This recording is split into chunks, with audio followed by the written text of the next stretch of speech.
What's up, y'all? It's your girl Sakina, and I'm back with another review. This is my review for Ready to Love. This is season 8, episode 5. So let's go ahead and get right into it because this episode was good. So we open up with, where we open up at, because I ain't even got my nose right. But we open up where we left off last week, down at the boat with Tony having Corvea, Marcia, and who else was in the bottom? I can't remember who it was, but they was, and Jeffrey in the bottom. They end up sending Corvea home, unfortunately. But, it was for the best. DeMario was sad, as he should be. But there was no other connections. And I said this at the end of my last week's video. There was no great catches for her there. So I feel like she'll be able to find somebody else elsewhere, because the men on this boat, sis, simply were not for you. Now, she did leave a message for DeMario. She encouraged him to get to know other people and see if he find his way back home to her. Girl, we'll get in that in a minute. After that, they go to this after party at the Hard Rock Cafe. So everybody is sitting down and having a conversation as they eat. And the ladies now have the power to send a man home. So Morgan asked Tony and DeMario how they felt about Corvea being sent home. DeMario was feeling some type of way about that. It's tough, and he's now questioning how he's going to navigate throughout the process. Suwan, Marcia, Mark Anthony, and Blake, they're having a conversation. And we learned that Suwan kind of compares her personality to Rihanna meets Claire Huxtable. And then Marcia is a Beyonce worshiper. Bye to the both of y'all. I mean, shout out to B. I am a Beyonce fan, but y'all already know I'm not a part of the Beehive, so I don't just blindly worship. Child, I don't even want to say blindly worship, blindly follow, because I ain't gonna worship no celebrity. Marcia said that it's cool hearing everybody's perspectives and feedback when it comes down to being in deliberation and in the bottom. That way you can really understand context. So then Suwan was like, yeah, like, Mark Anthony dating somebody in the past with kids, and it ended up not being good, so that's the reason why he doesn't want to date women with children now. I said, He said, don't throw me under the bus. So you've expressed to people that you don't want children, obviously, because Cynthia said something about it at the end of the episode. So why does everybody know this but Jeffrey? This is why I said that Jeffrey should have been quiet instead of trying to cut him off while he was answering the question that she asked about dealing with a woman with kids. But like I said, he also should have been upfront about it, because clearly he's letting people know. But the way that him and Jeffrey are operating is as if they didn't discuss this apprehension that he has with dating women with children. 3 at that. So what's going on here? Blake and Suwan have a conversation. He pulls her to the side, and he was checking in on her to see how she was doing, and she brings up the encounter that she had with Jeffrey. She feels like Jeffrey is not behaving like an adult. It felt like, Thanksgiving. She was sitting at the adult table, and Jeffrey was sitting at the kiddie table. Susu, please go sit down. I'm just so over that. You're just mad because Jeffrey clocked you for putting that cape on for Blake. That's the only problem that you really have with her. So according to Blake, he says that Susu is easy to talk to, and she's such a great communicator. She helps him better understand what was going on with Jeffrey. No, you just see that she's another one that's blindly following. She blindly worshiping you. Please. Cynthia and Anthony, they have a conversation, or they actually go on a date. And they're both excited to see each other. They real giddy chair. And they talk about family and marriage. She said that she up next when it come down to this marriage thing, because at her sister's wedding, she caught the bouquet. And for him, marriage is in his future plans. And he said, possibly another baby. Cynthia is very giddy about this man. And she's like, I just feel like he's different. But she doesn't want to be real giddy, because she feels like us, the audience, is going to be like, dang, she feel this way about everybody she dating. I'm glad you know, sis, because I damn sure went there in my mind like, all right, you was like this with Andre, now you like this with Anthony. But I actually get it, because I feel like her connections are very genuine. I did see a little something between her and Andre, but I really see something there with her and Anthony. I feel like Anthony is a more mature guy for her.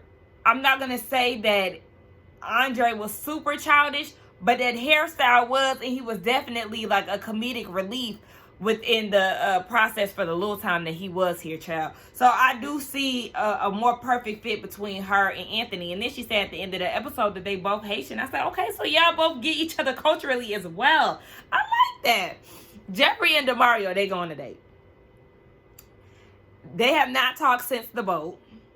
Demario says that things have definitely changed since then. He thought that the boat ride was very interesting and brought up the game. She said that she was sad because they really didn't get any time to really hang out. And he brought up the kiss. It says that she could have rejected it. Okay. He feels like the kiss came out of nowhere. But for her, she's like, no, let me add some context to it. I went on a date with Mark Anthony. And basically, he been on her ever since. She said, when we were on the boat, did you talk to me? He was like, no. She said, so why would I give you a kiss? The math ain't mathin'. It's not mathin'. Like, what do you mean? You're not really giving me the attention that I want, but this man is pressing me, and he in my presence, and he's still after me to this day. But you mad because I didn't choose you for a kiss? Boy, please, get out of my face with this bullshit. So then he has the nerve, because she had his back against the rope. She was getting his ass. He had the nerve to say, what would your kids say about you kissing somebody? And she came right back with it. What will my kids say when a man is saying that he's connected to me, but he walking right past? Hello? Period. They will say that he's not the one for you. Move on about your way, mama. Like, obviously, you really ain't into her that way, because if so, you would have made your presence known. Mark Anthony was stepping up while you was taking a backseat and mad because she kissed somebody else. And you went over to Corvea. So, I mean, let's not do that. Please. She, at this point, is canceling him out because she feels like his behavior is alarming, as she should. And then in his confessional, he's feeling like he dodged 3 bullets. One, he never seen her without makeup. You only went on 1 date with her, and let's keep it a buck. You've never seen any of these women without their makeup, I'm pretty sure. Like, that was so lame for him to even say. That wasn't even a good comeback. 2, he says that she doesn't take criticism well. And 3, she's just kissing randoms. No, like I said last week, you would have had a different energy had she chose you and kissed you. You wouldn't have told her to back up and tell her to relax and tell her, you know, maybe y'all need some more time. You wouldn't have did none of that. You would have leaned in and let her kiss you. But you're just salty because she didn't choose you. And that's all that means. That's simple math for you, baby, since you don't understand. Marcia, Jeffrey, Blake, and Blue go on a date. And I said, why are we here, Ike? What? This was such a wasted date. 1, Blue has already counted Marcia out. And 2, Marcia is too busy trying to mediate the situation between Jeffrey and Blake. You know that there's nothing there. Oh, shoot, my bad. You're supposed to be focused on the connections that you have with the men, not mediating the drama between Blake and Jeffrey. Girl, please. So, Jake, he isn't into... I said Jake. I'm mixing their names up. They doing this sound bath class, and Blake is not into it. Y'all seen that episode of SpongeBob where Patrick was laying down and he realized something was going on? I can't remember what it was, but they use it as a meme now where Squidward was asleep and then all of a sudden his eyes just opened. That's how Blake was. I was looking at him. Like, what is going on here? He said that the frequencies were actually painful and it made him feel uncomfortable because they were loud. And I said that's because that's spirit. If you can't relax in a calming setting, that's supposed to be calming. I've actually attended 2 sound bath classes within the last month, within January, and they're so soothing. I love them. And for you not to, there's people that even fall asleep. They be snoring and everything in the classes. And for you not to be relaxed and at peace during the sound bath, your energy is off. That's all that means. That spirit is unsettling, and that's a red flag for me, boo. But anyway, after they do the sound bath, they do this vision board collage. Marcia brings up the tension between Blake and Jeffrey. I said, see, here you go, girl, just meddling. Blake shut it down. He said, yeah, he was denying addressing it at all, whereas Jeffrey, or he denied to address it at all, whereas Jeffrey said that she was cool and it was him with the problem. See, and you didn't even have to say that because I felt like you were trying to get something out of him. You could have just easily ignored that. So they share their vision boards, and Blake goes first. He said that he has watches and some luxury items on there because he feels like time is something that you need to take advantage of in order to achieve the luxury things that you want to enjoy. And Jeffrey points out the materialistic things that's on his board and asks about family. Again, another point for you to try to poke at him to get a reaction. You could have just left him alone because he's not doing that to you. So Blue shares his vision board. You know, he loves outdoors, and he even has a little door there that he kind of freestyled with. He kind of came up with that on the spot, but he was like, you know, is the door here for more adventure? And Marcia is very impressed about what he is sharing, and she's like, the only thing that's missing on his artwork is me. Girl, please, you're in the friend zone, okay? Because you don't know the true meaning of being outside. So, yes, ma'am, he ain't saying you. Now, Jeffrey has her eye on Blue now because she feels like their boards are very similar. She shares her board, and it's about family, and Blue is actually intrigued, so we might see a little connection coming out of that.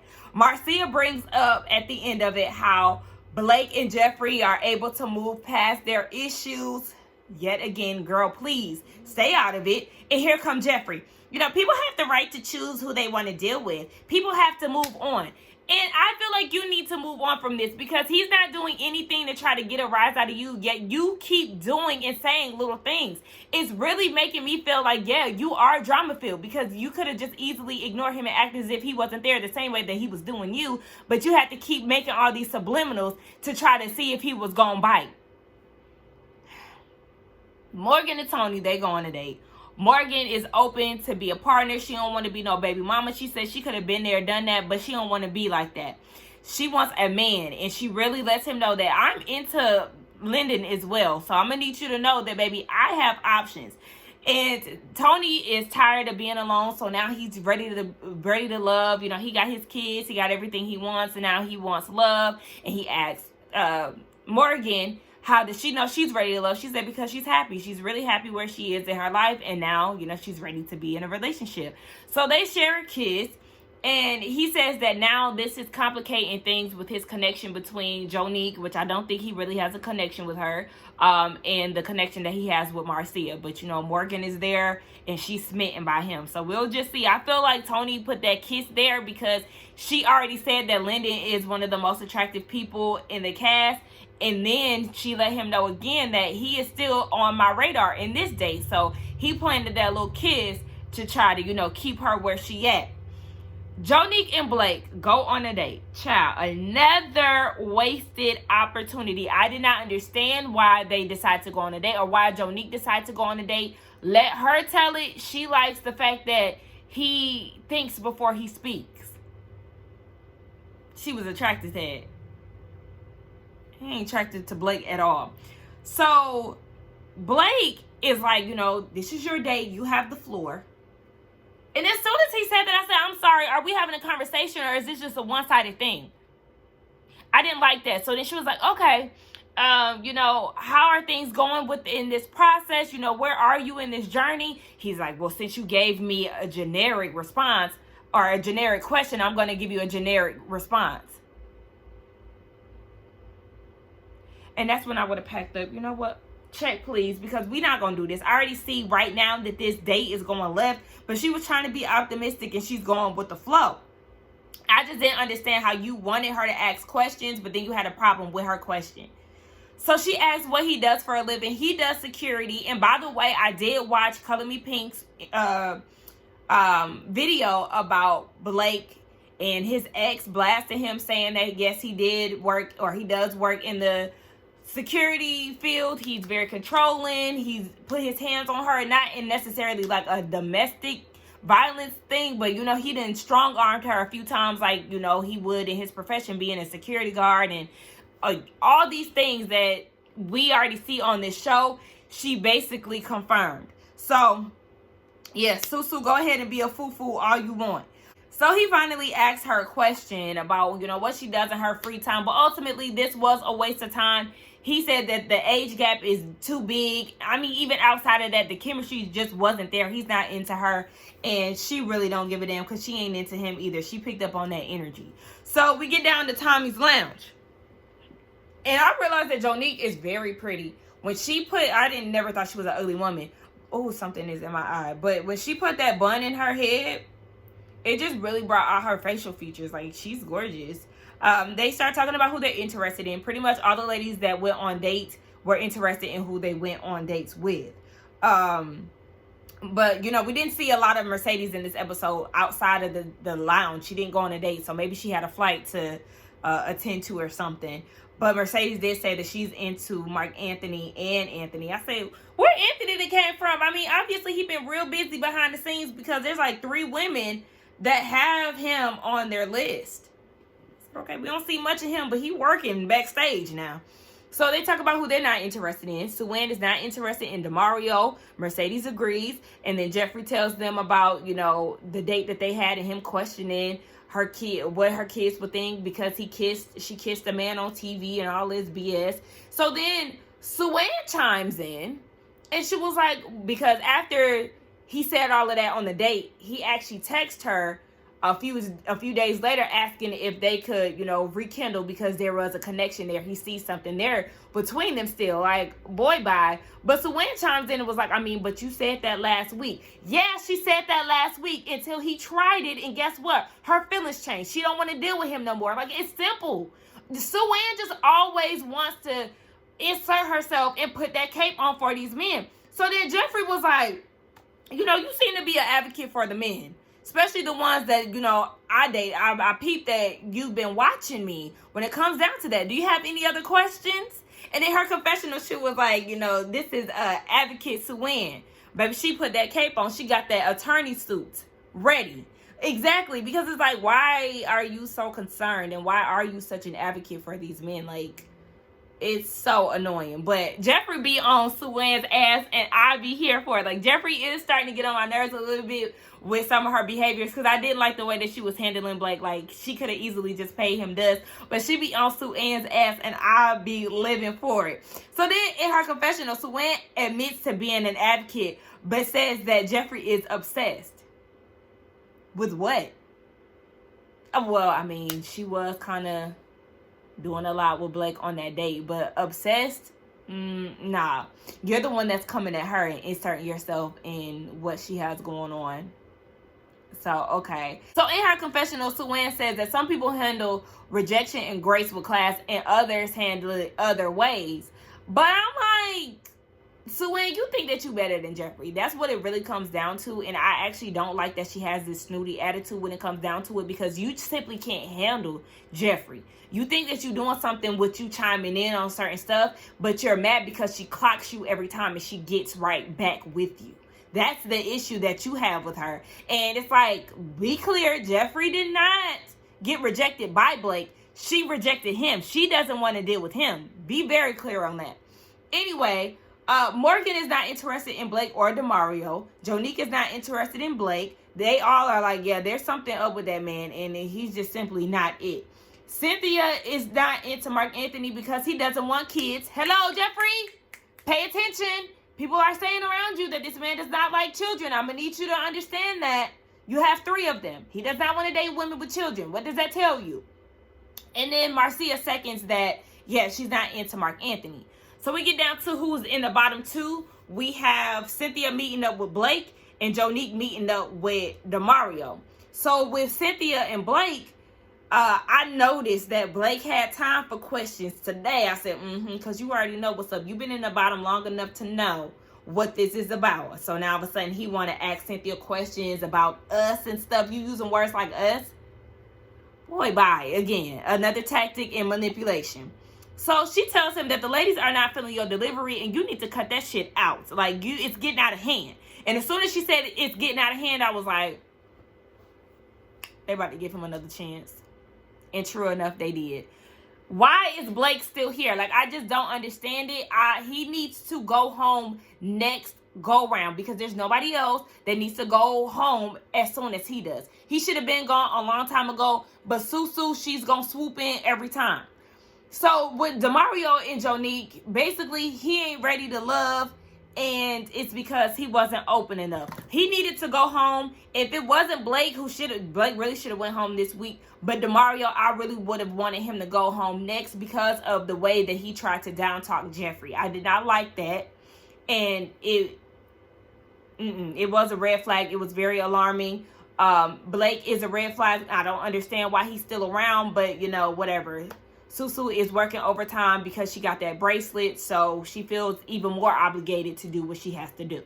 So anyway, that was the end of my review. Y'all let me know what y'all thought about it. I think this is a good episode for the women. Who do I think is going home next week? I don't like Suan. I don't. Who else? Suan. And, yeah, I don't know. Because, I mean, they put my girl out of her misery already. So, yeah. Suan, I want you gone next, sis. Y'all let me know what y'all thought and who y'all think should be sent home next. Blake needs to be the next man sent home. Suan needs to go ahead and follow suit. Let's get down in the comments, y'all. Do not forget to like, comment, and subscribe to my channel. And I will see y'all in the next one. Bye.